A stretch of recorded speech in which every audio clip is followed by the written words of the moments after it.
Good morning, Uganda. My name is Ashraf Kakaire, and I'm the host of today's African Youth Day Symposium happening here, organized by Open Space Center in partnership with National Youth Council with support from a British High Commission. Welcome to today's African Youth Day Symposium, where we are celebrating young people across Africa, but running under the theme, Youth-Led Solutions in Building the Africa that we want.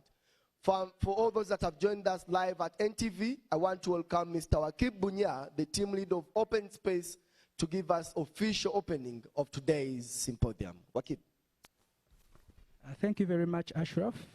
The representative from the Ministry of Local Government present, all youth leaders who are present here today, the Board of Open Space representatives who are present, ladies and gentlemen, we are very happy today to bring you the Africa Youth Day Symposium. I wanted to start by giving you a brief about Open Space and what we do. We are about, as the name suggests, spaces and opportunities for young people. And by this, we focus on three core areas. One is leadership development, where we focus on building the capacity of young people through leadership development. Here we run a number of trainings in areas like debate, in other areas such as livelihood support, and in many other areas that build youth participation. We also provide knowledge and opportunities for young people, and here we've mainly focused on promoting youth opportunities that government has provided in programs like the Youth Livelihood Program and the new Parish Development Model.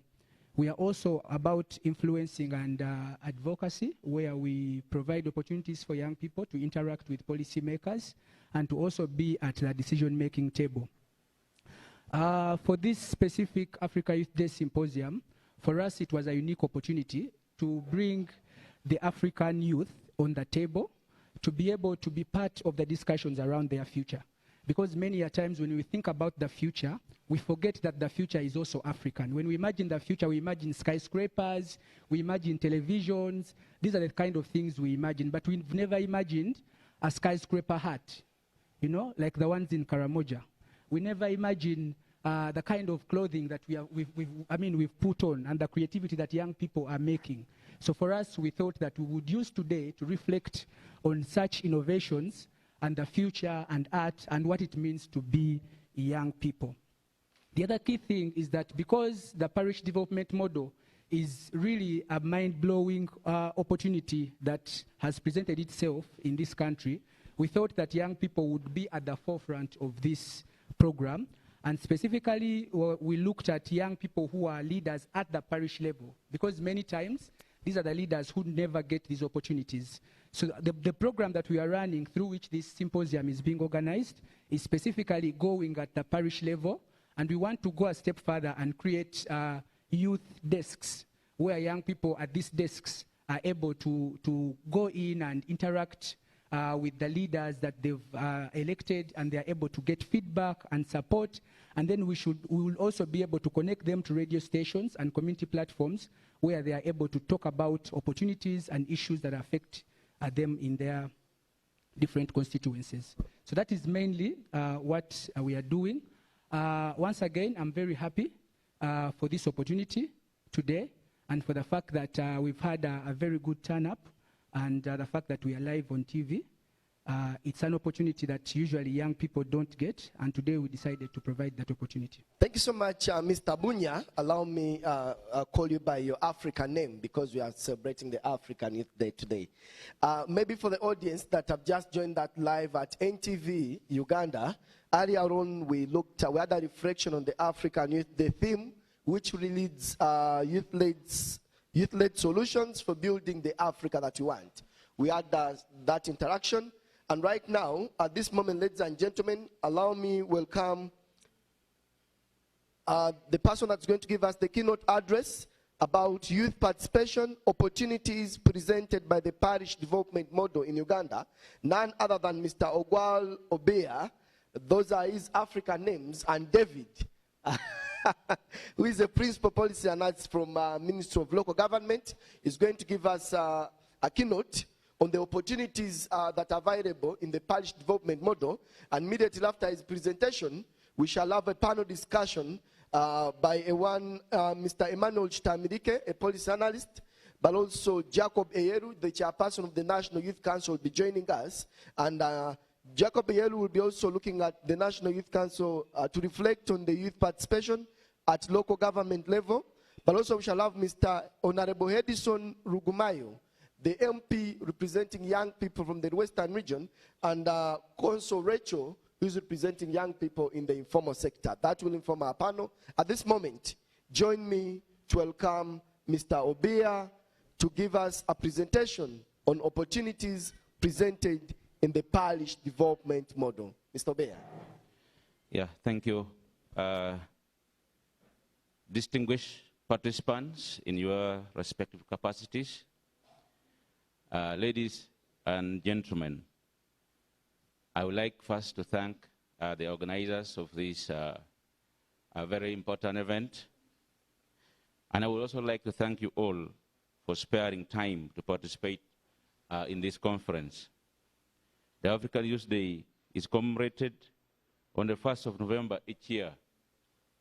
The celebration of African Youth Day aims to increase awareness of, commitment to, and investment in the youth. Increase and strengthen youth participation in partnership, as well as increase intercultural exchanges and understanding among young people. The theme for this year is youth participation in local government process, models and emerging opportunities. And commitment of government is to ensure that the youth, who are the future leaders, are part and parcel of governance of their country.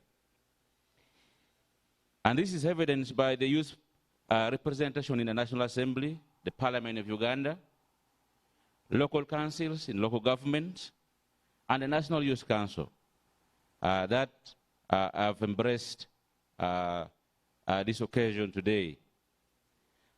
As you are aware, the ministry is coordinating the implementation of the Paris Development Model in line with the decentralization policy adopted by government.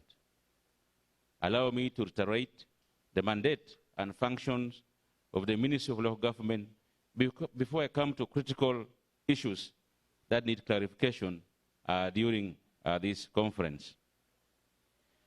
The ministry derives its mandate from Chapter 11 of the Constitution and the Local Government Act, CAP 243. Other functions of the ministry are derived from the National Strategic Policy Framework, such as the NDP3 and cabinet directives from time to time. The vision of the ministry is to have an effective and efficient local government system that provides quality, equitable and sustainable services to the population of Uganda. The mission of the ministry is to coordinate and support all local governments to provide efficient and sustainable services, improve welfare of the people, and eradicate poverty in Uganda. The mandate of the Ministry of Local Government is to guide, harmonize, mentor, and advocate for all local governments in support to local government's vision to bring about socio-economic transformation of the country.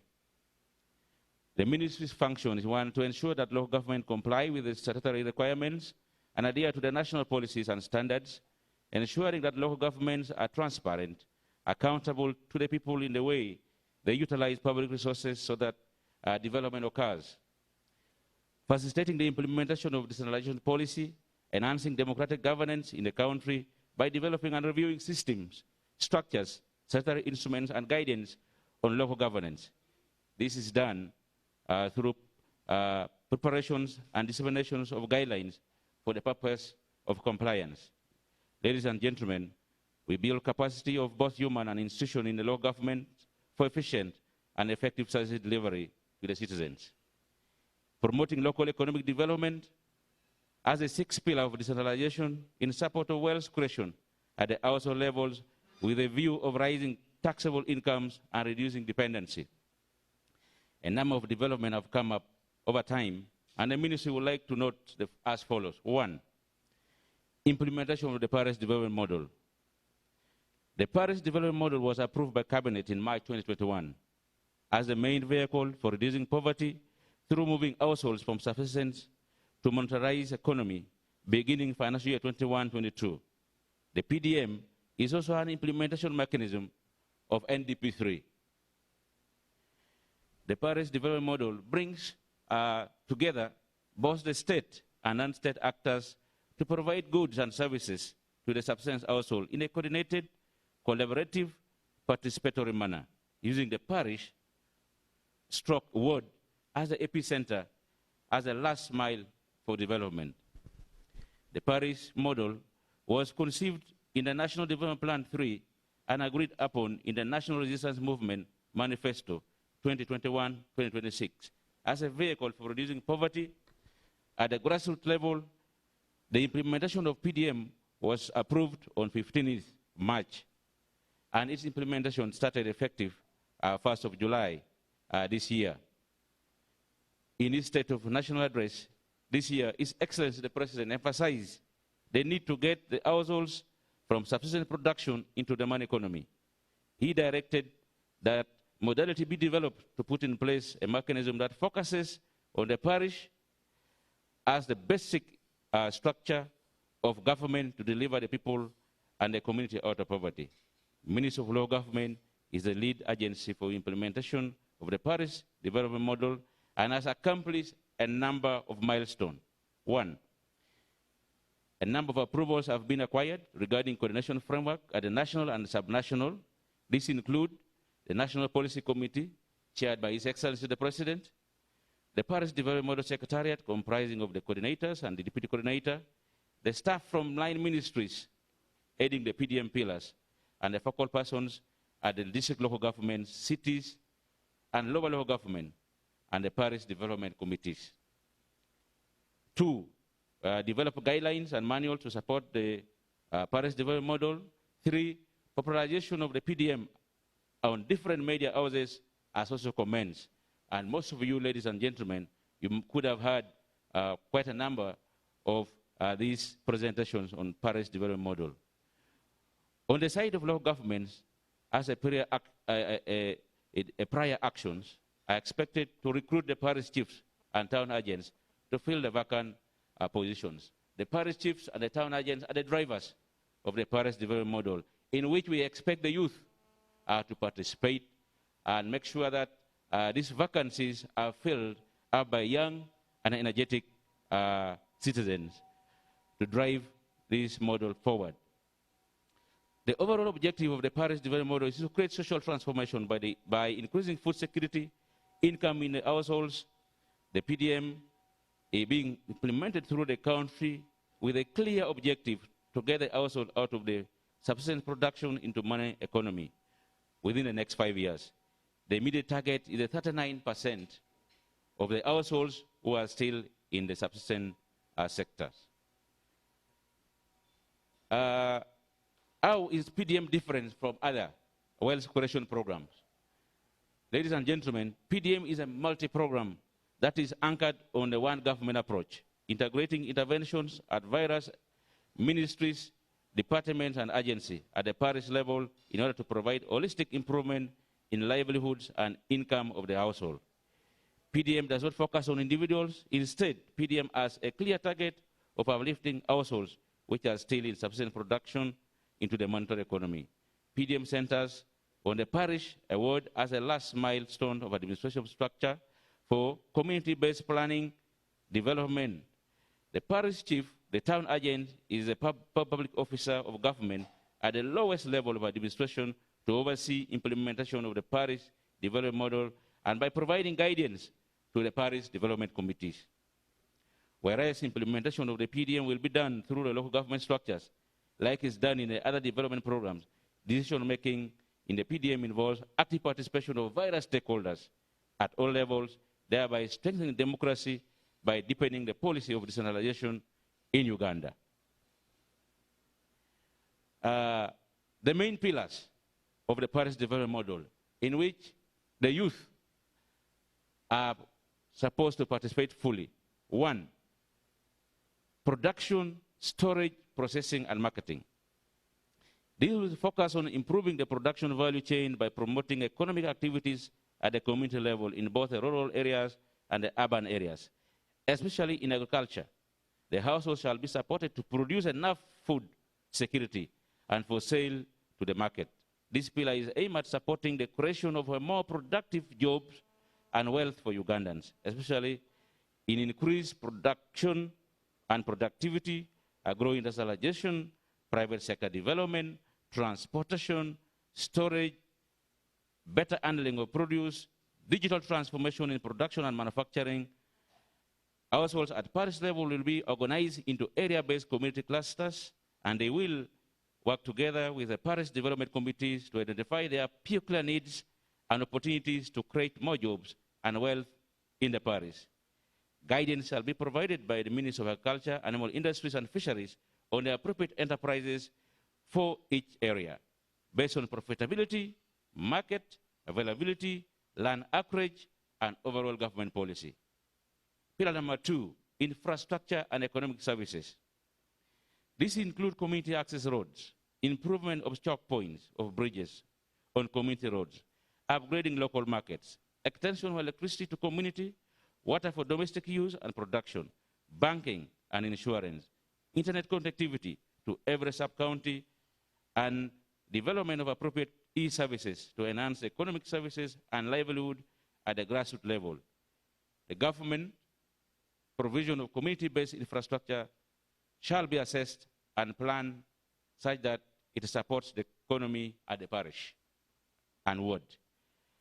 Pillar number 3, financial inclusion. Under this pillar, government intends to enable participation of subsistence households into financial sector by promoting sales in the local and external markets, enterprise management skills, savings, and credit with the local circles, and building assets for the households that can reduce vulnerability.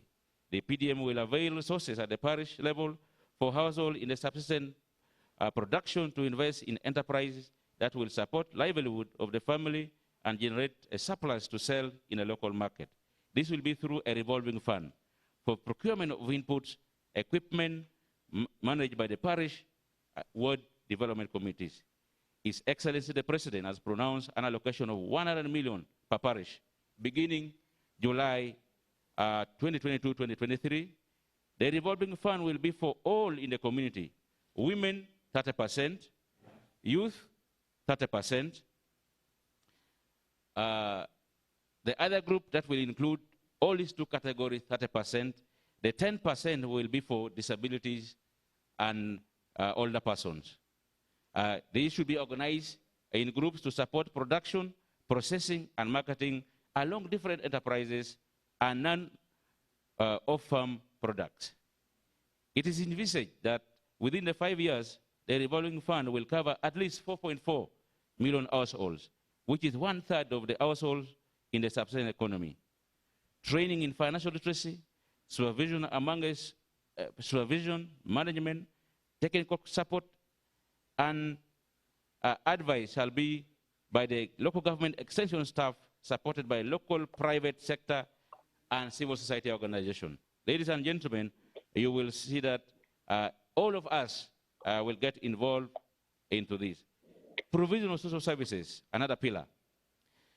These are social services necessary to uplift the population out of poverty. They include education, health, environment protection, sanitation, and hygiene. The objective of government is to ensure availability of basic social services at parish and ward.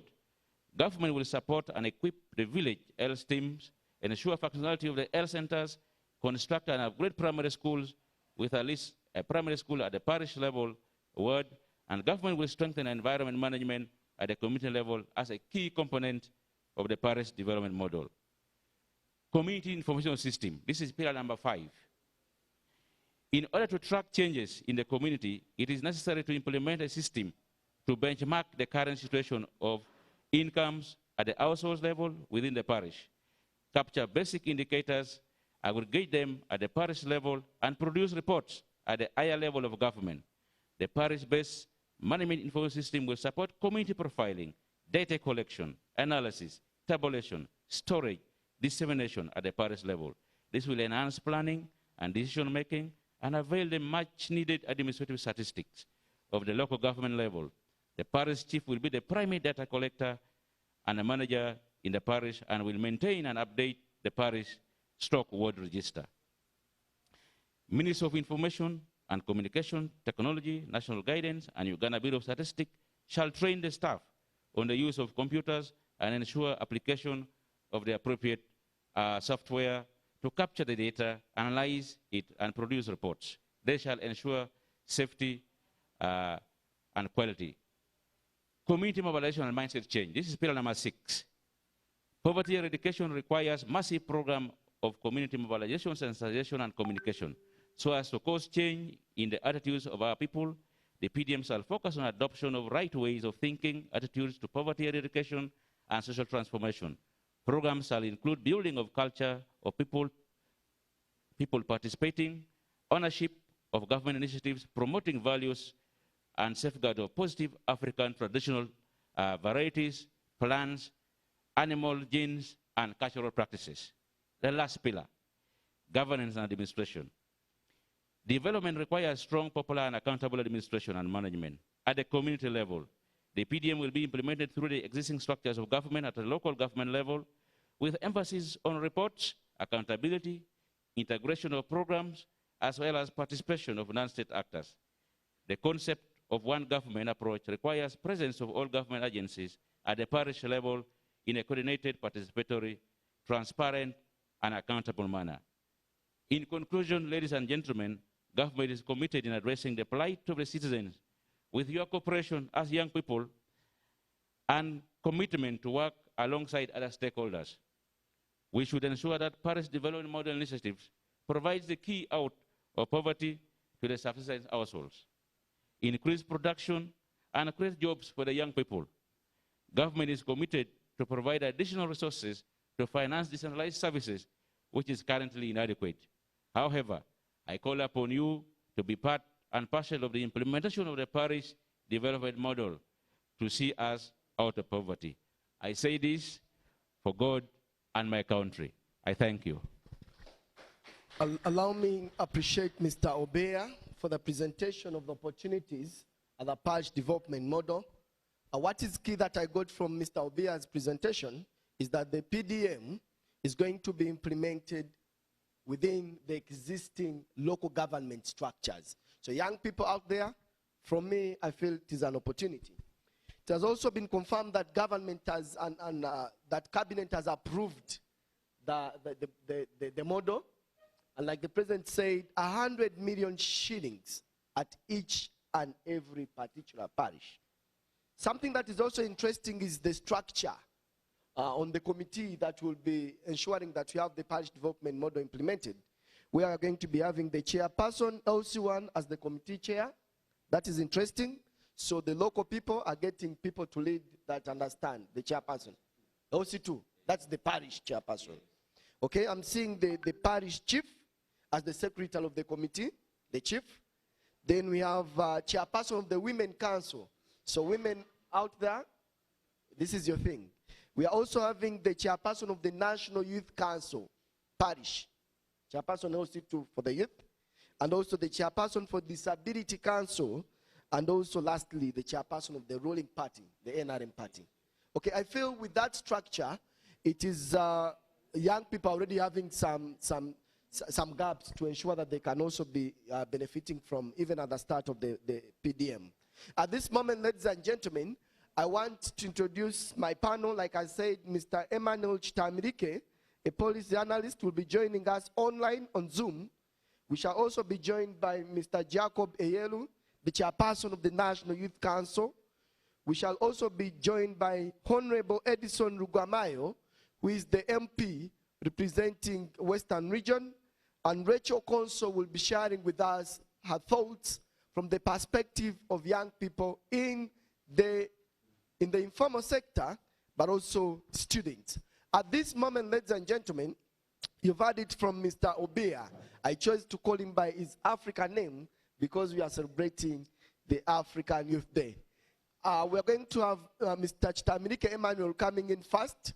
He's ready on Zoom to share with us his thinkings as a policy analyst and a person that has worked with young people, actually on policy, to give us his thoughts on the keynote address, but also allow me to welcome our boss in the youth sector, Mr. Eyeru. I've been mentioning people by their African names because we are celebrating the African Youth Day. Thank you so much, Mr. Eyeru Jacob. Can we have Mr. Shtamilike Emma joining us to give us his thoughts before we have other panelists? Thank you so much, Mr. Moderator. I could like to confirm first and foremost that you hear me loud and clear. The technical team, our audience following live at NTV should be getting the voice of Mr. Shtamilike Emma. Moderator, do you hear me loud and clear?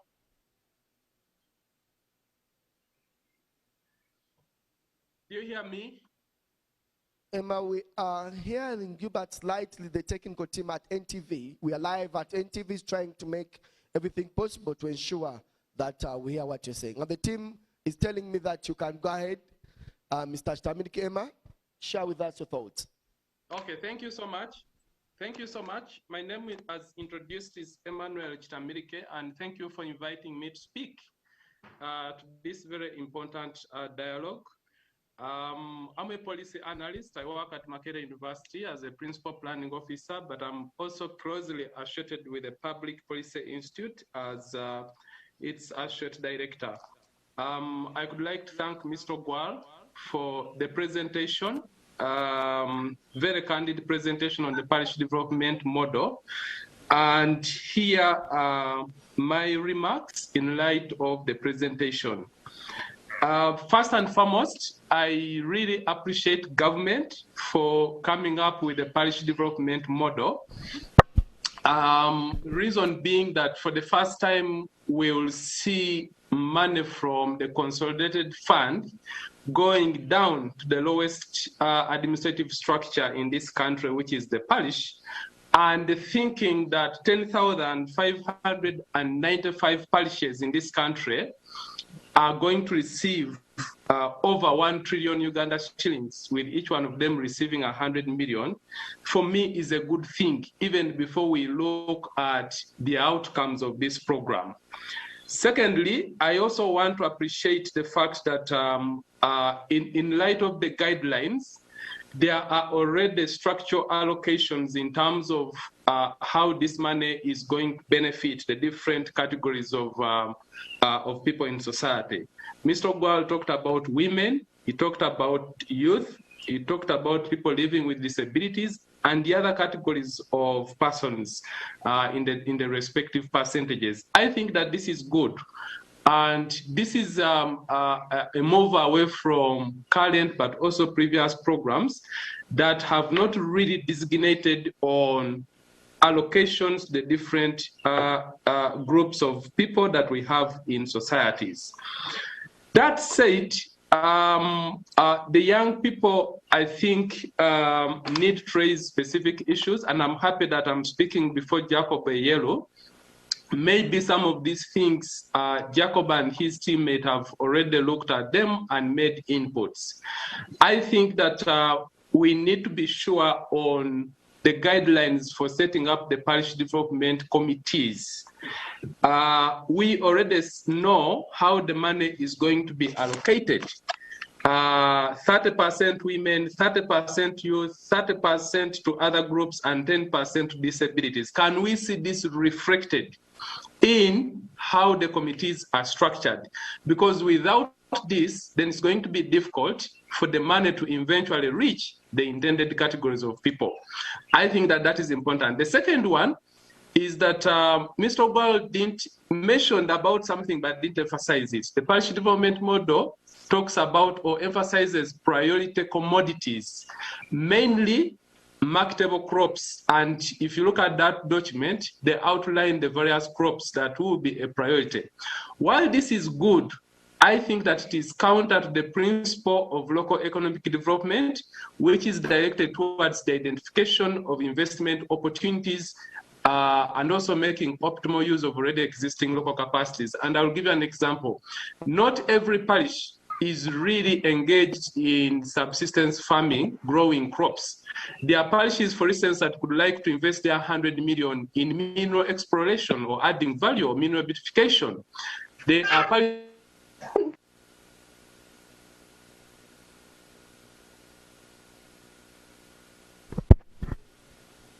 Mr. Chitamilika, are you there?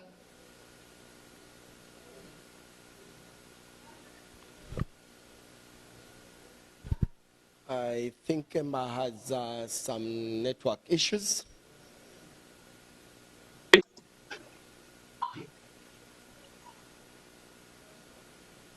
I want to You guys still hear me? Yes, Emma, are you there? Yes, I am. Can Please. you hear me? Yes, we are getting you loud and clear. Okay, good.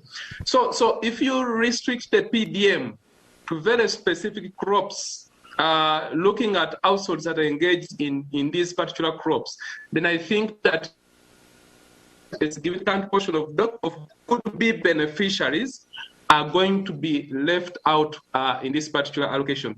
The other thing that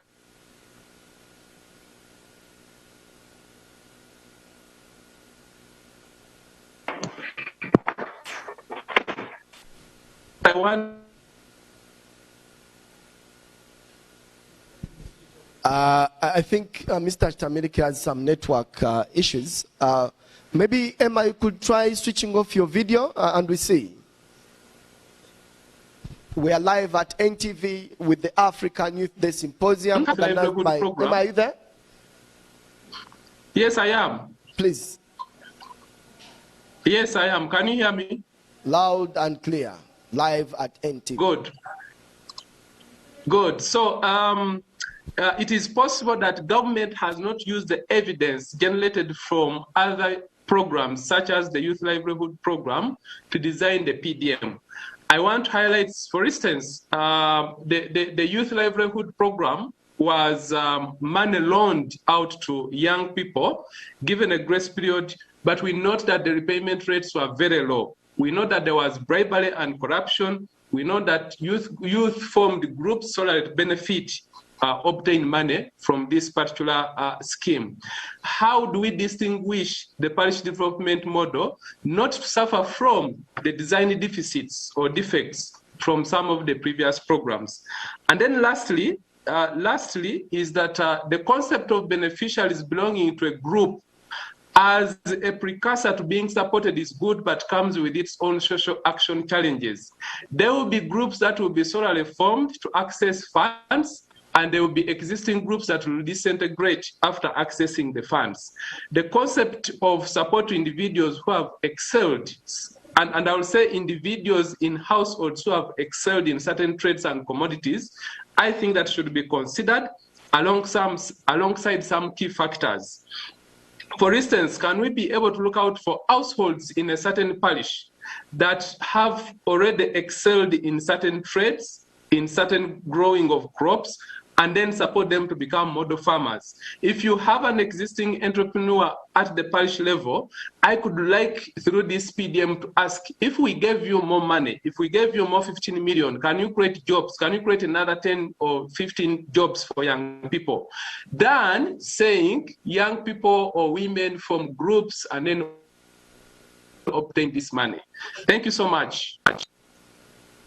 Thank you so much, Emma Chitamilika. He has been there interacting with the keynote that was given by Mr. Obeya from the Ministry of Local Government, particularly on available opportunities for young people at the parish development model that has been rolled out by government of Uganda, and also as well as being approved by the cabinet. At this moment, ladies and gentlemen, like I said, we are joined by our boss in the youth movement, who is Mr. Eyeru Jacob, the chairperson of the National Youth Council and partners on this symposium. I want to welcome Jacob to share with us what he thinks in his own perspective and a chairperson of the NYC, the opportunities and how young people are going to be ensuring that they take part and also participate meaningfully in local government processes. Mr. Jacob, please. Thank you so much. I want to thank the Open Space Center and all people that support your work for making sure this is possible. And I want to thank you for having a timely idea that on Africa Youth Day we are discussing the biggest tool in Uganda to really bring up the young people. So happy Africa Youth Day, everyone. It is often easier to have a bigger International Youth Day, But as an African, I hope you find more pride in this day. Today, we are discussing, and I think in a very right sense, the biggest tool of engagement now in our country for the population in terms of economic livelihood. And the biggest challenge of the young people in our country now is the question of employment.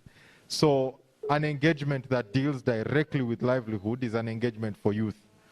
But also in terms of a population demographic, if Uganda is doing anything now that involves so many people, then that thing must clearly benefit young people, because young people are a very big part of that population. And so if we're saying you're having impact in a statistical sense in Uganda, we must see impact in terms of the numbers of youth that are benefiting from our program. I want to thank the government of Uganda, and I want to thank the representation of my elder brother here, Ogwal. Mr. Ogwal has made it very clear. The parish development model has 7 pillars. Now, there are key things to note. One of them is that the development of the parish development model started by the death of other baskets of wealth creation, such that they conjoin them, they bring them together to make one basket of the parish development model. That's a key thing. The second key thing about the parish development model is that it takes government away from the sub-county, closer to the people at the parish level. And those are very important 2 elements. One of the things that was sacrificed for the grand idea of the parish development model is the Youth Livelihood Fund.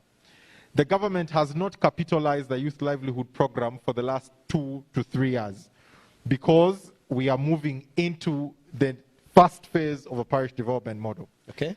As young people and the leaders of young people, we are therefore very interested in how the parish development model involves the youth, okay, but also in how the youth enhance the quality and the success of the parish development model. The challenges very many government programs face is that, number one, there is not citizen-led monitoring. Citizen-led monitoring means that you have citizens feeling as responsible for the success of a government program as people who are paid in government to do monitoring, people who are auditors and so on. I'll give you an example.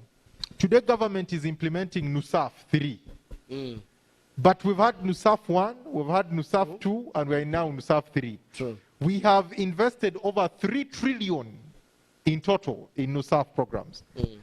But if you met a young person from northern Uganda randomly today, it is very hard for any of the young people you meet, 1 in every 10 perhaps, will be aware of NUSAF, a program that focused on 18 districts of northern Uganda. So if you have that much money that can go into 18 districts, but the population there cannot quickly identify the program, its benefits, and yet it's a grassroots program, then there is a problem. Okay. That's the first thing we are trying to deal with at the leadership level. Sure. The second thing that we are trying to deal with is the question of ownership. Is this a program that Ugandans own as our best tool? One of the challenges programs face in Uganda is poor publicity and bad publicity. A program that is very good, that is called Emyoga, is killed because all the stories we hear about Emyoga are stories of money stolen, who has not received them. Refunding of people that voted for the president. Even the people who have received the money say, no, for us we're not paying back because we thought this is an appreciation. So what we need to deal with as a very quick intervention is how do you ensure that the publicity of the program is good and success stories are documented. When you start on that note and that intention, you're able then to make sure that politically you are managing goodwill for the program and you are encouraging people who are not initially making it. Maybe to chip in there, Mr. Chair, when you talk about ownership of the program, I'm seeing on the 7 members committee that is going to be implementing this program, there is the chairperson of National Youth Council, the parish. Have you already, as the NYC, owned the PDM? Thank you. I was actually coming next to the 7 pillars, and then I talk about that constitution of the parish committee. But let me jump there first. Please. What you have for women, for youth, for persons with disability, all special interest groups. Yes. The reason why we have them as special interest groups is because as a country, we agree that they are marginalized in the community. Okay.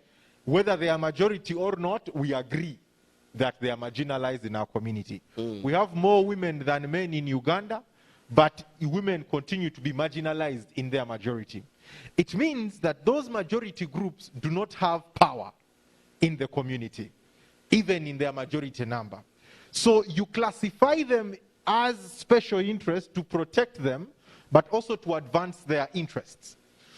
In that regard, that is the reason why the National Youth Council and youth members of parliament went across the country, received information from youth leaders who agreed that we must have at least 30% funds on the financial pillar. Are you not being selfish as young people? No, you cannot say it is selfish when you are talking about a majority of the population.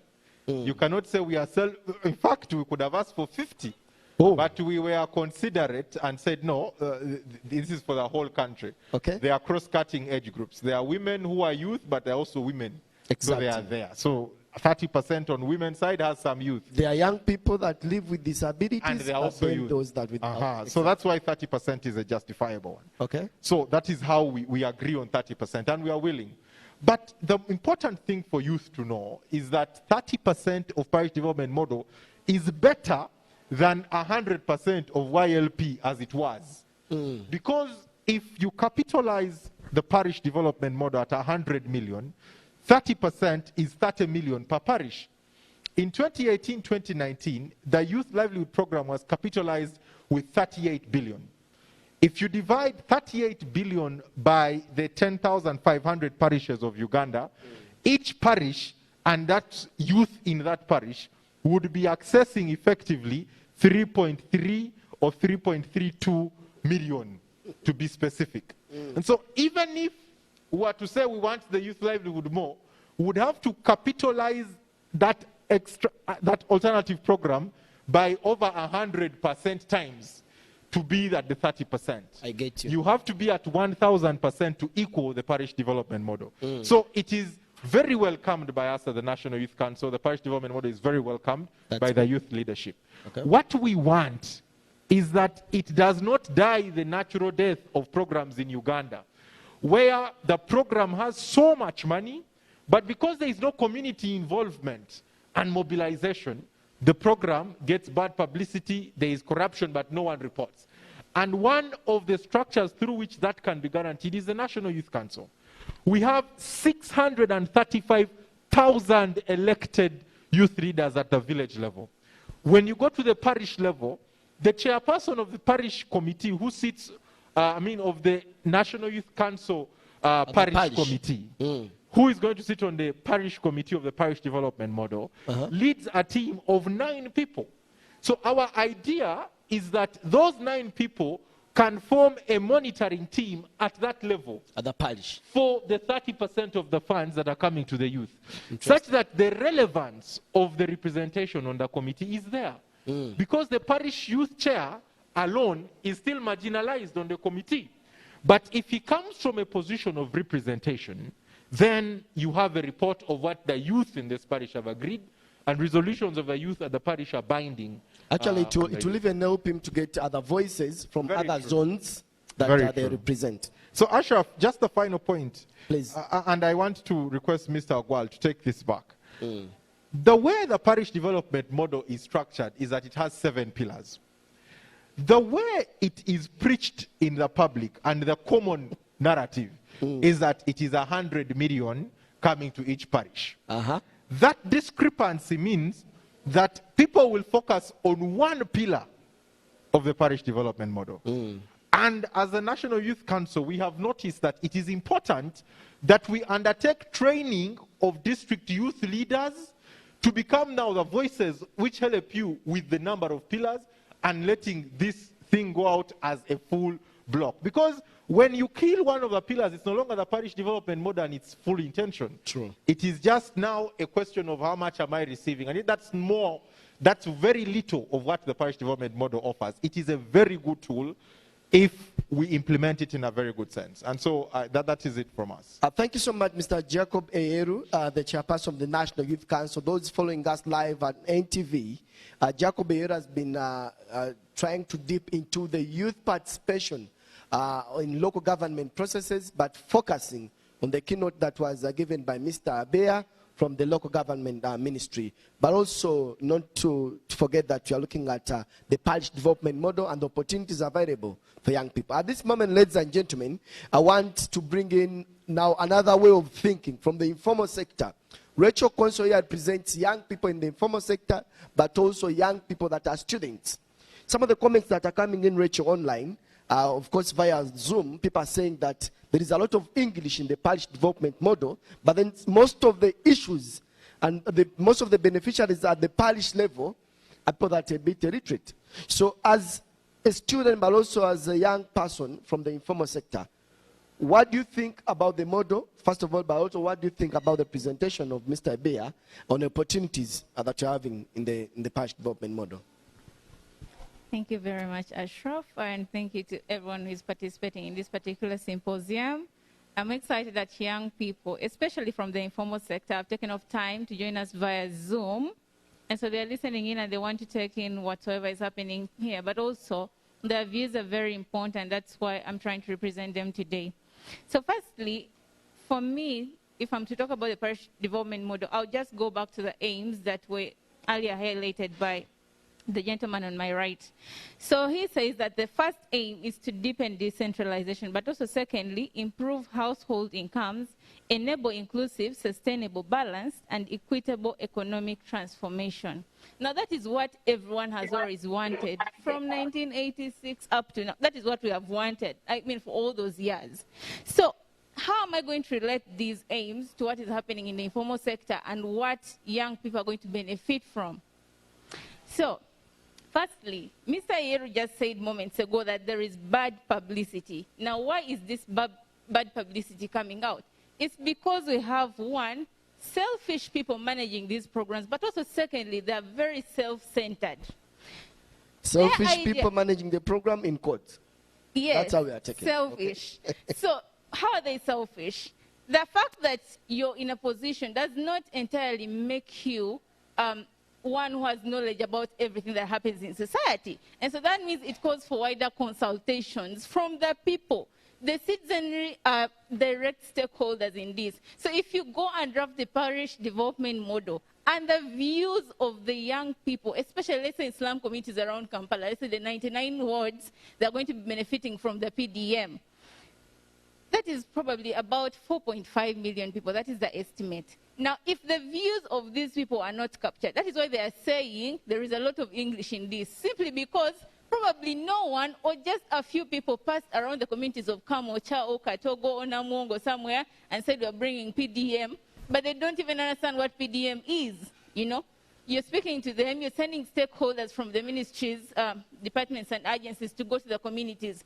But do they communicate with these people effectively? That is the question. Communication is there, but is it effective?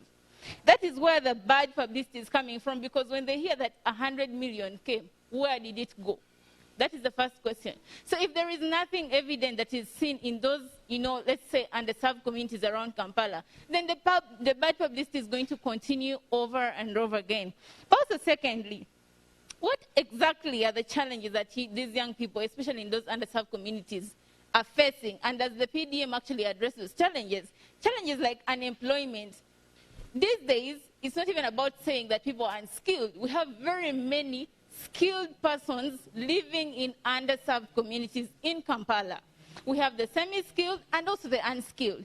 Now, if we have a combination of three groups of people having the same problem, which is unemployment, how then does the PDM address all those three categories of people, the semi-skilled, the skilled, and the unskilled? Now, that is the dimension. When you just say you're going to categorize people as unemployed without necessarily looking at the details that make them unemployed, then that means you're missing out on the point. Then secondly, things like poor infrastructure, flooding, due to poor drainage systems, poverty, like poverty. Now, if you want to address economic security, people must have the skills and resilience they need to withstand hard economic times and grow their incomes. How are you going to help a young person in the community to grow their incomes? You know, we're past the age of people saying that young people should be innovative. You all must agree with me that during the COVID time, I think people became very vibrant and they're, you know, coming up with all kinds of things. But the question is, how many of the things that young people made during the COVID time were taken up by the government? That is the question. How many of those things were taken up? You might see that we watch the news and people saying people made hand washing machines, people made, you know, dispensers, people made all kinds of things. But how many of those things were followed up? Now, if none of that was done, then how then are you going to say that the parish development model is going to directly address the issues of young people? Yet you only recognize that there is an effort they have made, but don't go ahead to support that effort. Then also, secondly, youth participation is key. You know, young people must be at the center of everything we do in this country. But the very young people have a position in the committee of the 7-man committee. Having a position does not necessarily mean that you're participating meaningfully. Okay. Those are two different things. For us to say that we have the National Youth Council is a plus for us. Is the National Youth Council participating meaningfully in the implementation of things that are related to the young people? You know, that is a question that, you know, Jacob would best answer. But you see, I'm saying that being at the center of everything we do and, you know, taking up active roles within the community is very, very important. Young people, when you identify the opportunities in the parish development model, then things like youth volunteerism should be at the center of your mind and saying, how then as a young person am I going to, you know, actively take up a role in implementing the parish development model without necessarily expecting to be paid by this government. Because that's, you know, that idea of young people thinking that for everything they do, there should be a salary behind it is what is killing the implementation of programs in this country. You're always having the high expectations without necessarily actually trying out programs that this government is fronting. But also, most importantly, the inclination of young people that, okay, for me, probably I belong to this particular political lining. I should not be doing anything that the government fronts is what is killing programming in this country. When they said the youth livelihood program is coming, the first thing that comes to people's mind is it is an NERM kind of thing, you know, to benefit young people who supported President Museveni, which is a very wrong, you know, kind of narrative that is continuously killing programs in this country. But also, most importantly, what are the characteristics? What characterizes the informal sector in this country? One, there are very many businesses that are unregistered. So if you want to benefit from the parish development model, how are you going to benefit if you don't, you know, like group yourselves or cluster yourselves and register your businesses so that the government knows that if I'm looking for a slum community in Kampala that, you know, let's say makes hand sanitizers, I know that there is a group that is registered, there is a group that is willing to pay taxes, there is a group that I'm going to support. Now, if you keep shying away from things like registration of businesses, then as a young person in the formal sector, you're not going to benefit from these programs. Also, secondly, what characterizes the informal sector in this country? Subsistence agriculture. Now, what are the opportunities that the parish development model brings forward in terms of agriculture? They're talking about infrastructure development. China alone has been able to remove about 800 million people from poverty since 1972 because of agriculture. Now, this government has decided to focus on agricultural development because they know it is the backbone of this economy. They've given you a list of crops that you know you can invest in as a young person, and they'll be able to help you. So as I conclude, I feel like as a young person, there are vast opportunities that the parish development model actually poses to the young people. Okay. And the biggest issue should be, how then do we take up an active role as people in the informal sector to, you know, tap into these opportunities that, you know, we have always been looking out for? Thank you so much, Rachel. Maybe for our audience on NTV Uganda, this is the African Youth Day Symposium organized by Open Space Center in partnership with the National Youth Council with support from British High Commission. Today we came and running this program under the theme Youth-Led Solutions to Build the Africa that we want. Jacob Eyelu here came and also reacted to the presentation of Mr. Ebia as much as Mr. Shtamilik Emma, but I got something that was very interesting from Mr. Shtamilik Emma's submission, saying most of the priorities of the 100 million and focus of the PDM focusing on farming and agriculture and how to ensure that we have food security.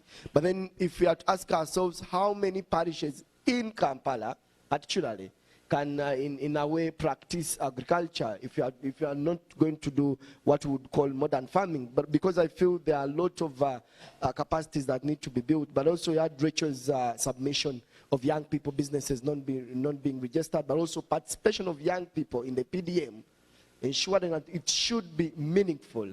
I want to give some time to Mr. Obia to react and get back some of the comments from Mr. Jacob Eyelu and Consoya. What do you think from what they have shared? Thank you so much, moderator. Let me thank my colleagues here. Emma, thank you. Jacob, thank you. My sister, thank you. One, the issue of focusing on agriculture. We are an agricultural country, and in economics, you have what we call a comparative advantages. You need to specialize so much in what you have advantages on, and exploit that advantage to make you get other goods that you don't have advantages on. So PDM is focusing on production, processing, and marketing of the commodities that will be mapped according to the zonings by MAIF. But that said, does not limit us, particularly for communities within the urban and pre-urban. We have what we are calling off-farm enterprise. For example, we might have a group who is dealing in leather processing. Okay. So when you process leather, you will process them into many products. Are you seeing that? Huh? So you are putting the on-farm output into different outputs. So that will be supported, and so many of them that you will be dealing with. For example, those who will be in the maybe Albertine region, you know the byproducts of oil can be turned into many products, plastics and the rest of it. So, Mr. Obia, yes. Could you address yourself to Jacob's submission about citizen-led monitoring, but also ownership and publicity? Yes. Are we having any plans on ensuring that we are decoding the PDM messages in languages that local people understand? Thank you so much, moderator. What is currently ongoing is to simplify the messages within the PDM into the simplest language possible. Okay. And we are going to have this. We have we have guidelines, the general guideline. We have specific pillar manuals, and we are going to have specific messages, which are very simple and in simple language that will be reaching everywhere. Then two, we are going to use the PDC. The PDC are people from the community. The PDC will be the people to cascade information to the community as soon as all the processes of building, the documentation is concerned. The Parish Development Committee will be our high. And by the way, there is another structure, which we are calling Parish Development Associations. The Parish Development Association, their composition is going to be the chairperson LC1s in the parish. Like where I come from, I have only 6 households, and I have 5 LC1s. So they will be the agents to make sure that this information is cascaded. Thank you so much, Mr. Bia. For those that have been following us live at NTV, thank you so much. The symposium continues. We are going to stream live on open space pages. Thank you so much to our media partners, NTV. This is the symposium, the African Youth Day Celebration, being organized by Open Space in partnership with National Youth Council, with support from the British High Commission. Thank you so much.